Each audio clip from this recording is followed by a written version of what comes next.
Laxmikant polity. तो अब तक हम लेसन नंबर 4 तक कंप्लीट कर चुके हैं और लेसन नंबर 5 पढ़ रहे हैं, यूनियन एंड इट्स टेरिटरी। तो इसका एक पार्ट्स अपलोड किया जा चुका है, यह है सेकंड पार्ट। तो हमने पढ़ा था कि हमारा देश राज्यों का संघ है। आर्टिकल नंबर 1 में हमने बात की कि हमारे संघ के पास राज्यों के अधिग्रहण करने, किसी नए टेरिटरी पर कंट्रोल करके वहाँ पर कानून व्यवस्था बनाने, उसका नाम रखने और उसकी टेरिटरी डिक्लेयर करने का, ये सारे के सारे कानून, ये सारे के सारे अथॉरिटी हमारे संघ के पास है, यानी कि पार्लियामेंट के पास है। तो एक संप्रभु राज्य होने के नाते भारत अंतर्राष्ट्रीय कानूनों के तहत विदेशी क्षेत्र का कहीं भी अधिग्रहण कर सकता है। मतलब हमारे पास संप्रभु, हमारे देश संप्रभु है, हम किसी देश के डोमिनियन नहीं हैं।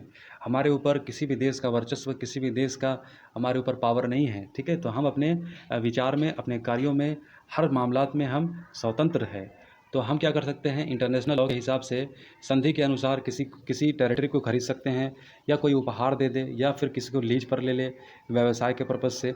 तो वो हमारी या फिर हम किसी मानक से अधिग्रहित कर ले, या फिर शासक से अधिग्रहित कर ले, या फिर कोई हमें दे दे, या फिर कोई टेरिटरी हम जीत ले, या फिर किसी को हम हरा करके जीत ले। तो उदाहरण के लिए ऐसे टेरिटरी संविधान लागू होने के बाद कुछ विदेशी क्षेत्रों का तो ये चीज़ें क्या हो जाएगी, भारत के संघ में ये पावर होगा उसको डिक्लेयर करने का, उसको अधिग्रहण करने का पावर होगा। तो जैसा कि हमने कई सारे टेरिटरी को अधिग्रहण किए थे, जैसे कि दादर नगर हवेली, यहाँ पर फ्रांस का कब्जा था। गोवा पर पुर्तगीज़ का कब्जा था। दमन एंड दीव, पुडुचेरी, सिक्किम, तो सिक्किम बिक को भी हमने अधिग्रहण किया। तो कई सारे टेरिटरी को हमने अधिग्रहण किया है, और ये अधिग्रहण करने के पश्चात वहाँ पर संविधान लागू करने का पूरा शक्ति संघ को प्राप्त थी, और संघ ने अपने तरीके से उनको अपनी टेरिटरी में शामिल किया। तो आर्टिकल नंबर हमारा 1 हमारी टेरिटरी को डिफाइन करता है।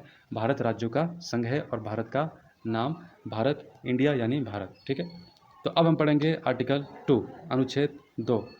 तो अनुच्छेद 2 में संसद को यह शक्ति दी गई है कि संसद विधि द्वारा ऐसे निबंधों और शर्तों पर जो वह ठीक समझे, संघ में नए राज्यों का प्रवेश या उनकी स्थापना कर सकेगी। तो आर्टिकल नंबर 2 के हिसाब से संसद के पास इतनी पावर है कि जो भी टेरिटरी को चाहे, यानी कि जो हमारे संघ के अंदर आती है, उस टेरिटरी के नए राज्य की स्थापना कर सकती है, उसके नाम सजेस्ट कर सकती है, और उसको या फिर कोई नई टेरिटरी को अधिग्रहण कर सकती है। तो नए राज्यों को भारत के संघ में शामिल करे, ठीक है। नए राज्यों का गठन करने की शक्ति, पहली शक्ति उन राज्यों को प्रवेश के लेकर है जो पहले से अस्तित्व है। तो पहले से जो राज्य है, या फिर जो राज्य अधिग्रहण कर ले, तो ये दोनों टाइप के राज्यों के ऊपर पूरा का पूरा कंट्रोल होगा, संसद के पास होगा, कि वो चाहे तो उनको अपने तरीके से उनका व्यवस्था संचालन करे। सॉरी, एक मिनट। जबकि दूसरी शक्ति नए राज्यों के अस्तित्व में नहीं के गठन को लेकर है। अनुच्छेद 2 उन राज्यों जो भारतीय संघ के हिस्से नहीं हैं के प्रवेश या गठन से संबंधित है। दूसरी ओर अनुच्छेद 3 भारतीय संघ के नए राज्यों का निर्माण या वर्तमान राज्यों में परिवर्तन से संबंधित है। दूसरे शब्दों में अनुच्छेद 3 में भारतीय संघ के राज्यों का पुनर्सीमन व्यवस्था करता है। तो देखिए, एक ही बात घुमा करके सब जो है इसमें दिया गया है। पहला आर्टिकल में कहा गया है कि दूसरे की टेरिटरी को, अगर आर्टिकल नंबर 2 में हमने देखा कि अगर संसद के पास पावर है विधि के तहत किसी भी टेरिटरी को जो भारत सरकार ने अधिग्रहण कर लिया है, वहाँ पर व्यवस्था स्थापित कर सकती है। और आर्टिकल नंबर 2 में है कि जो राज्य हमारे अंदर के राज्य है, ठीक है, उन राज्यों के ऊपर पूरा कंट्रोल है। उन राज्यों की विधि व्यवस्था जो भी करना चाहे, जिस तरह से करना चाहे कर सकती है। और आर्टिकल नंबर 3 की बात है कि दूसरे का टेरिटरी को भी अधिग्रहण करके उन पर व्यवस्था कर सकते हैं, और अपने अंदर के टेरिटरी, आंतरिक जो पहले से हमारी टेरिटरी का हिस्सा है, उनके नाम, उनके उनमें परिवर्तन, उनके कई सारी चीज़ों के मामलात में आर्टिकल नंबर 3 के हिसाब से हमारी संसद कर सकती है। तो राज्यों के पुनर्गठन संबंधी संसद की शक्ति, पुनर्गठन किसी गठन करने की बात हो जाए, सपोज डेट अगर हमें महाराष्ट्र से एक राज्य का निर्माण करना है, तो संसद के पास पुनर्गठन करने की शक्ति है। किसी भी राज्य को तोड़कर एक नए राज्य बनाने की शक्ति प्राप्त है। ये संसद के पास ये शक्ति प्राप्त है अनुच्छेद 3 के हिसाब से। तो अनुच्छेद 3 आंतरिक मामले में, यानी कि आंतरिक तौर पर जो हमारी टेरिटरी है उसको डिक्लेयर करना, उसको डिफाइन करना, उसको एक्सप्लेन करना, या फिर उसका नाम सजेस्ट करना, या फिर उसको किसी दूसरे टेरिटरी में मर्ज कर देना, ये सब पावर संसद के पास होता है। तो ये पावर आर्टिकल 3 के तहत है। तो किसी राज्य में उसका राज्य क्षेत्र अलग करके, या फिर अधिक राज्यों के भागों को मिलाकर, किसी राज्य क्षेत्र को किसी राज्य के भाग के साथ मिलाकर नए राज्य का निर्माण कर सकेगी, किसी राज्य के क्षेत्र को बढ़ा सकेगी, किसी राज्य का क्षेत्र घटा सकेगी, किसी राज्य की सीमाओं का परिवर्तन कर सकेगी, किसी राज्य के नाम के परिवर्तन कर सकेगी। तो ये अनुच्छेद 3 का ये जो है, इसके संबंध में ये कार्य कर सकती है। संसद के पास ये पूरी पावर है, ठीक है। तो एक उपरोक्त परिवर्तन से संबंधित कोई अध्यादेश राष्ट्रपति की पूर्व मंजूरी के बाद, लेकिन संसद में ये तभी की जाएगी, मतलब इसकी कार्रवाई तभी की जाएगी जब पहले राष्ट्रपति से अनुमति प्राप्त की जाएगी। ठीक है, पहले राष्ट्रपति से कंसेंट ले लेंगे, राष्ट्रपति को पहले सूचना दे देंगे कि ऐसा ऐसा काम करने जा रहे हैं, और फिर राष्ट्रपति क्या करेगा, राज्य के जितने भी जो है मंत्रिमंडल है जो है वहाँ तक जो है ये सूचना पहुँचा दिया जाएगा कि आपके राज्य के बारे में जो है हम लोग ये विचार कर रहे हैं, संसद ये विचार कर रही है, तो आपकी क्या राय है। देखिए, सिर्फ राय की बात है, उनका सिर्फ राय लिया जाएगा, उनका डिसीजन बाध्य नहीं है, जो कुछ भी राज्य कहेंगे वो बाध्य नहीं है। ठीक है, अगर केंद्र चाहे तो वो कर सकती है, नहीं चाहे तो बदल सकती है। इसमें राज्य का कोई भी बाध्य नहीं होगा, वो जो कुछ भी डिसीजन उनके राय जो होगा वो केवल राय होगा। ठीक है, तो पूर्व राष्ट्रपति उस अध्यादेश को संबंधित राज्यों के विधानमंडल तक मत जानने के लिए भेज सकता है, और यह मत निश्चित सीमा के भीतर दिया जाना चाहिए। और इसके अतिरिक्त संसद के नए राज्यों का निर्माण करने के राज्य में शक्ति किसी राज्य या संघ क्षेत्र के किसी भाग को किसी अन्य राज्य या संघ को मिलाकर अथवा नए राज्य या संघ के क्षेत्र में मिलाकर, तो वही बात है, ये कर सकती है। और राष्ट्रपति राज्य विधानमंडल के मत को मानने के लिए बाध्य नहीं है। बिल्कुल बात क्लियर हो गया। राष्ट्रपति कार्य कैसे करता है आप तो जानते होंगे। राष्ट्रपति वही कार्य करता है जो प्रधानमंत्री की कैबिनेट जो कहती है, प्रधानमंत्री के ही सलाह मशवरा से राष्ट्रपति कार्य करती है, और राष्ट्रपति के कंसेंट लेंगी तो जाहिर सी बात है वो प्रधानमंत्री की ही सहमति है। और जब राष्ट्रपति मंत्रिमंडल को, राज्य के मंत्रिमंडल को ये सूचना देगी और इन पर मत मांगे कि आपके क्या मत है, क्या विचार है, तो वो विचार राष्ट्रपति के ऊपर बाध्य नहीं होगा, पार्लियामेंट के ऊपर बाध्य नहीं है। मतलब राष्ट्रपति के ऊपर बाध्य नहीं, इनडायरेक्टली पार्लियामेंट के ऊपर बाध्य नहीं। बात समझ लो, राष्ट्रपति के ऊपर बाध्य नहीं है का मतलब क्या, राष्ट्रपति कैसे काम करते हैं, राष्ट्रपति काम करते हैं प्राइम मिनिस्टर के एड एंड एडवाइस से काम करते हैं। ठीक है, और कैबिनेट काम करती है प्राइम मिनिस्टर के अंतर्गत कार्य करती है।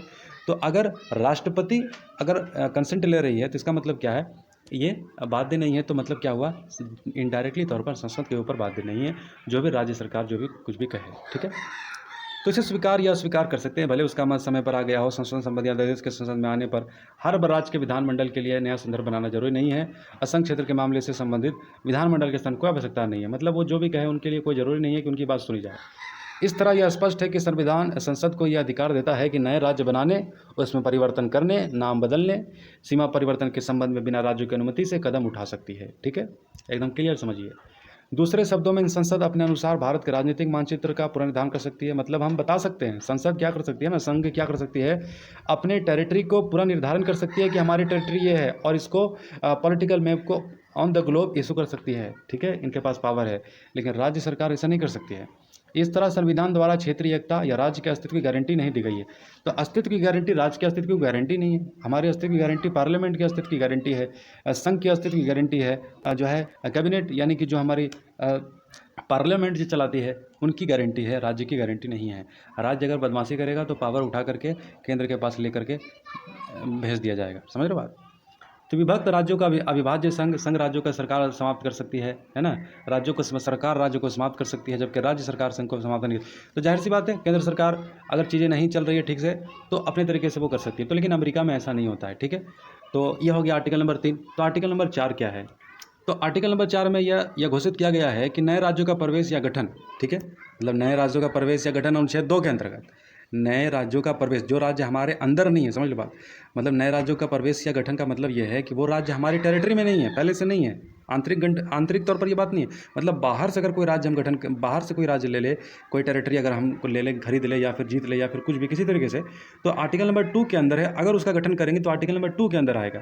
तो इसका निर्माण उसके सीमाओं, क्षेत्रों और सीमा परिवर्तन अनुच्छेद 3 और 3 का जो बात है ये हमारे आंतरिक की बात है, इसमें आंतरिक गठन की बात होगी और इसके गठन कर सकते हैं। तो संविधान के अनुच्छेद 368 के तहत ये संशोधन नहीं माना जाएगा। मतलब ये जो होगी ना बात, अनुच्छेद 4 ये डिफाइन करती है कि चाहे बाहर के टेरिटरी को हम अपने राज्य के अंदर ले लें आर्टिकल नंबर 2 के हिसाब से, या फिर अपने अंदर के टेरिटरी को ही किसी को नाम जोड़कर, तोड़कर, मरोड़कर कुछ करना चाहे, तो ये जो चेंजेज होगा ये आर्टिकल 368 के तहत नहीं होगा। ये चेंजेज बस एक आम साधारण बस बैठ करके कर दिए। ठीक है, इतना पावर है पार्लियामेंट के पास। तो क्या संसद को यह अधिकार है कि वह किसी राज्य के क्षेत्र को समाप्त कर सकती है? तो अनुच्छेद 3 के अंतर्गत भारतीय क्षेत्र को किसी भी अन्य देश को दे दे, तो बात तो हमने पढ़ लिया। हाँ ठीक है, कर सकती है। राज्य सरकार के किसी भी नाम को, किसी भी राज्य को, किसी को तोड़ मड़ोड़ कर कुछ भी कर सकती है। तो क्या केंद्र सरकार के पास यानी कि संघ के पास क्या ये भी पावर है कि अपने किसी राज्य को किसी दूसरे देश को दे सकती है? तो ये थोड़ा लंबा चर्चा चला हो जाएगा, तो इसी वीडियो में नहीं हो पाएगी, नेक्स्ट वीडियो में हम डिस्कस कर लेंगे। तो चलिए नेक्स्ट वीडियो का इंतज़ार कीजिए। तब तक आपको अच्छा लग रहा है तो सब्सक्राइब कीजिए, अपने दोस्तों को शेयर कीजिए। सपोर्ट कीजिए, मोटिवेट कीजिए, लाइक कीजिए। Thank you.